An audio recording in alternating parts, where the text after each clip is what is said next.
शक्ति है नमः। तो ज्योतिष ज्ञान विज्ञान कार्यक्रम में आपका हार्दिक स्वागत है और हम लगातार आपको उसकी विभिन्न जानकारी देते जा रहे हैं। कल तक हम बात कर रहे थे ग्रहों से संबंधित पदार्थों की, उनका किन क्षेत्रों पर कहां किस प्रकार से अधिकार है, और बात हो रही थी बृहस्पति देवता की। तो बृहस्पति के कारण हमें जो है बृहस्पति आध्यात्मिकता भी देता है और महत्वाकांक्षा भी देता है। और कहा भी है कि बृहस्पति अगर किसी की कुंडली में केंद्र भाव में बैठा हुआ हो, लग्न चतुर्थ सप्तम दशम में से कहीं पर भी स्थित हो और केंद्राधिपति दोष से अगर ग्रसित न हो, तो एक सूत्र लिखा है कि यस्य केंद्रे बृहस्पति तस्य किम करोति ग्रहा सर्वे, कि जिसका केंद्र में बृहस्पति बैठा हुआ होगा उसके सारे ग्रह क्या बिगाड़ लेंगे। और ये बात यहां पर अच्छी तरह से समझ में आती है कि ये सब बृहस्पति महाराज के कारण संभव है, क्योंकि वो बुद्धि में श्रेष्ठ हैं, विद्या में श्रेष्ठ हैं, देवताओं के भी गुरु हैं, 33 करोड़ देवताओं के गुरु। तो बृहस्पति के कारण उन्होंने, देवज्ञों ने इस बात को निर्णित करके रख दिया कि यस्य केंद्रे बृहस्पति तस्य किम करोति ग्रहा सर्वे, कि कोई ग्रह उसका कुछ बाल बांका नहीं बिगाड़ सकता कि अगर उसका बृहस्पति कुंडली में सेंट्रलाइज हो चुका हो तो। और अगर कुछ दूसरे अच्छे योग हो तो फिर तो कहना ही क्या है, फिर तो सोने पर सुहागे वाली बात है। तो बृहस्पति का अच्छा होना जन्म पत्री में अपने आप में एक बहुत बड़ी उपलब्धि होती है। आदमी आध्यात्मिक जीवन भी जीता है, धार्मिकता के साथ में जीता है और भौतिकवाद में हमेशा महत्वाकांक्षी रहता है और अपनी महत्वाकांक्षाओं को वो प्राप्त करता रहता है। जो भी उसने अपने मन में विचार कर लिया, जिसको हम कहते हैं, कई बार कई लोगों की कुंडली देख करके हम कहते हैं कि आप जहां पे हाथ रखते हैं वहां सोना बन जाता है, जहां भी हाथ डालोगे सोना मिलेगा।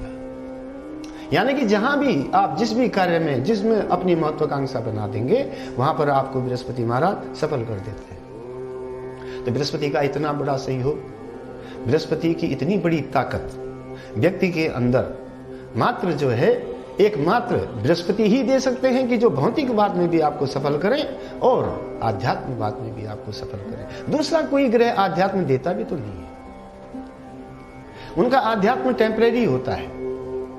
हमने मसलन ये देखा, जिन लोगों का बृहस्पति इस प्रकार से आध्यात्मिक क्षेत्र में जो है नहीं आता है और वो कुछ देर के लिए जो है आध्यात्मिकता को धारण करते हैं और उनका सिर्फ आडंबर ही होता है, उनके अंदर जो अंतरात्मा की जो बात है, परमात्मा की जो बात है, जो यथार्थ की जो बात है, उससे वो बहुत परे होते हैं और आडंबर के लबादे में उड़े हुए होते हैं। उनका अध्यात्म इस प्रकार से होता है। हमने एक व्यक्ति को कहा कि आपको शिव जी की पूजा करनी चाहिए, आपको तो हमेशा करनी चाहिए शिव जी की पूजा। तो वो कहने लगे, महाराज आपका आजकल मेरी जो है शिव जी से बड़ी नाराजगी चल रही है। मैंने कहा फिर?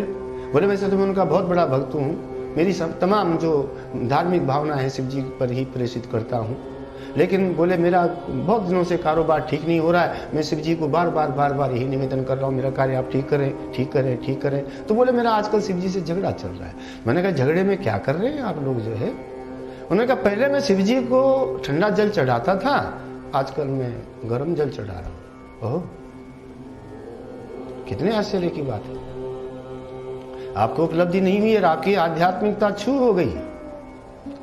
ये ऐसे ग्रहों की दी हुई आध्यात्मिकता आपको है कि जो समय आने पर उपलब्धि के बिना नदारद हो जाती है, दृश्य दूसरा ही बदल जाता है। लेकिन अगर बृहस्पति आपको आध्यात्मिकता देता है तो आपको चाहे रोटी खाने को मिले या नहीं मिले, आपको चाहे मंजिल मिले न मिले, आपको चाहे अपनी उपलब्धि हो पाए नहीं हो पाए, लेकिन आप जिस भी हालत में रहेंगे पूर्ण आध्यात्मिकता के साथ रहेंगे। ये कोई जरूरी नहीं होता है कि किसी धन बल के आधार पर आध्यात्मिकता को कोई बल मिलता है। आध्यात्मिक क्षेत्र में कतई भी ये बात नहीं है कि आपके पास कुछ वस्तु है तो आप तब खुश होंगे। अगर बृहस्पति आपको आध्यात्मिकता दे रहा है तो सब कुछ है। तो कहने का मेरा ये अर्थ कि अगर बृहस्पति आपकी जन्म पत्री में बहुत अच्छी तरह से बैठा हुआ है, अगर एकमात्र ग्रह बृहस्पति आपको सपोर्ट करने में आ जाता है तो आपको कतई चिंता करने की बात नहीं है। और अगर केंद्रों में बैठा हुआ बृहस्पति है तो निश्चय ही आपको हर प्रकार से शारीरिक, आर्थिक, मानसिक स्थिति में आपको हमेशा सदैव लाभ ही होता रहेगा। तो बृहस्पति के अंदर आपने देखा, इसीलिए हम बृहस्पति में अगर संबंधित चीजों को और देखते हैं तो गुड़ का कारोबार भी उसमें आता है, चने की दाल इत्यादि का आता है, अलंकारिक वस्तुओं का भी कार्य उसमें आता है, स्वर्ण का कार्य सारा उसके अंदर आता है, दस्ती के कार्य जो हैं, जो हाथों से किए जाते हैं, वो भी कार्य उसके अंदर आते हैं, पैतृक कार्य भी उसके अंदर आपके आ गए। तो इस प्रकार से बृहस्पति आपको लगातार सहयोग करता है और हम बृहस्पति की स्थिति को देखते हुए ही ये कह पाते हैं कि ये व्यक्ति आध्यात्मिक जीवन को भी जी रहा है और महत्वाकांक्षी भी है। इसके पश्चात स्थिति आती है शुक्र ग्रह की। शुक्र राजसी ग्रह है और उनके पास जो वस्तुएं हैं, एक तो ठाट बाट है, जितना सौंदर्य प्रसाधन है सब उनके पास है, जितना अधिकतम वस्त्रों का व्यापार है उनके पास है, जितना कागज इत्यादि का व्यापार है उनके पास है, चावल इत्यादि का जो कारोबार है उनके पास है, अलंकारिक वस्तुओं का भी, रत्नों का भी कार्य शुक्र ग्रह के पास है, संबंधों का जितना कार्य है वो भी, और राजनीति से संबंधित भी कार्य शुक्र महाराज के पास है। शुक्र के अंदर सबसे अधिक सफेद वस्तुओं का, और एक व्यक्ति अपने जीवन में जितने भी संबंध बनाता है उनका, और उसकी जिंदगी में पत्नी का क्या रोल होगा, ये भी हम पुरुष की जन्म पत्री से शुक्र के आधार पर ही निर्णित करते हैं। अक्सर जो है मिलान के ऊपर बहुत सारी बातें होती हैं, लेकिन मैं एक बात बताना चाहता हूं कि कोई भी पंडित आजकल मिलान में खलांतर नहीं करते, जबकि पुरुष की कुंडली में शुक्र का खलांतर होना बहुत जरूरी है। शुक्र